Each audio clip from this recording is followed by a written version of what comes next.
அனைவருக்கும் வணக்கம். நான் உங்கள் ஜெயம் வேணுகோபால். உங்கள் நட்சத்திரத்தின் சிறப்புகள் அப்படிங்கிற தலைப்பில் இன்றைக்கி பேசலாம். எந்த ஒரு ஜாதகமே நட்சத்திரம் இல்லாமல் இருக்காது. நீங்கள் பிறந்த அன்னைக்கு என்ன நட்சத்திரமோ அந்த நட்சத்திரம் தான் உங்களுடைய வாழ்நாள் முழுக்க வேலை செய்து கொண்டிருக்கும் அப்படிங்கிறதுல சந்தேகம் வேண்டாம். நட்சத்திரங்கள் சிறப்பு வாய்ந்த நட்சத்திரங்களா அப்படின்னா எல்லா நட்சத்திரங்களும் நல்ல நட்சத்திரங்கள் தான்.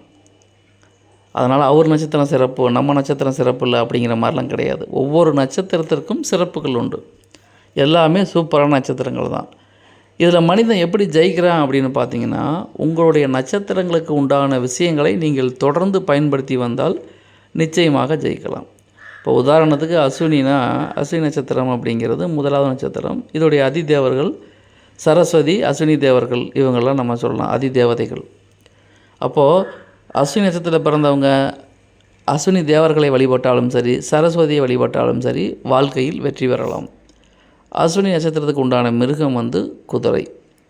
அப்போது இந்த குதிரையோட படத்தை இவங்க பயன்படுத்திட்டு வரலாம்.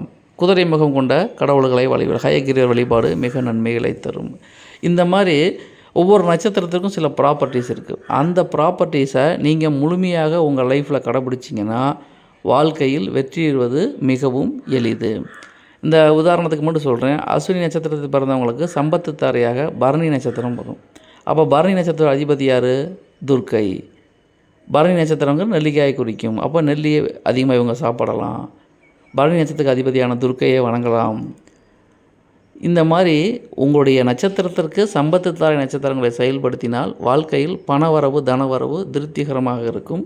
உங்களுடைய ஜென்ம நட்சத்திரத்தை பயன்படுத்தினால் உடல் ஆரோக்கியம் மேம்படும். 4வது நட்சத்திரத்திற்கு சேமத்தாரைன்னு பேர். அந்த நட்சத்திர பண்புகளை பயன்படுத்திங்கன்னா வாழ்க்கையில் சேமமாக இருக்கலாம். 6வது நட்சத்திரம் அப்படிங்கிறது உங்களுக்கு சாதகத்தாரைன்னு பேர். அந்த நட்சத்திரத்தை தொடர்ந்து பயன்படுத்தினால் வெற்றி மேல் வெற்றி பெறலாம். அப்போது வாழ்க்கையில் ஜெயிக்க சாத்தியக்கூறுகள் நம்ம ஜாதகத்திலே இருக்குது. நம்ம எதை பண்ணணும் எதை பண்ணக்கூடாதுன்னு தெரிஞ்சு அத்தகைய விஷயங்களை தொடர்ந்து பயன்படுத்தினால் நிச்சயமாக வாழ்க்கையில் வெற்றி பெறலாம். அப்படிங்கிறது 100க்கு 100% உண்மையான விஷயங்கள். உங்கள் நட்சத்திரத்தை கைப்பிடித்தே வாழ்வில் உயரலாம் அப்படிங்கிற விஷயத்தை மனசில் வச்சுக்கோங்க. எந்த நட்சத்திரமும் சூப்பர் நட்சத்திரம் தான். எல்லா நட்சத்திரமும் நன்மைகளை தரக்கூடிய நட்சத்திரம் தான். நட்சத்திரத்தை நீங்கள் எப்படி பயன்படுத்துகிறீங்க அப்படிங்கிறத பொறுத்து தான் உங்கள் வாழ்க்கையில் வெற்றி உண்டு அப்படிங்கிற அடிப்படை விஷயத்தை கவனத்தில் வச்சுக்கோங்க. நான் சொல்கிறது எல்லாமே பொதுவான தகவல் தான். உங்கள் ஜாதகத்தை பொறுத்து, உங்கள் ஜென்ம நட்சத்திரத்தை பொறுத்து என்னென்ன விஷயங்களை அப்டேட் பண்ணணும், என்னென்ன விஷயங்களை அவாய்ட் பண்ணணும்னு தெரிஞ்சுக்கிட்டு அதை தொடர்ந்து பயன்படுத்தி வந்தால் சிறப்பான வாழ்க்கை உங்களுக்கு காத்திருக்கிறது. வாழ்க்கையில் வெற்றி மேல் வெற்றி பெறுவது நிச்சயம். இவை பொதுவான தகவல்கள். நன்றி, வணக்கம்.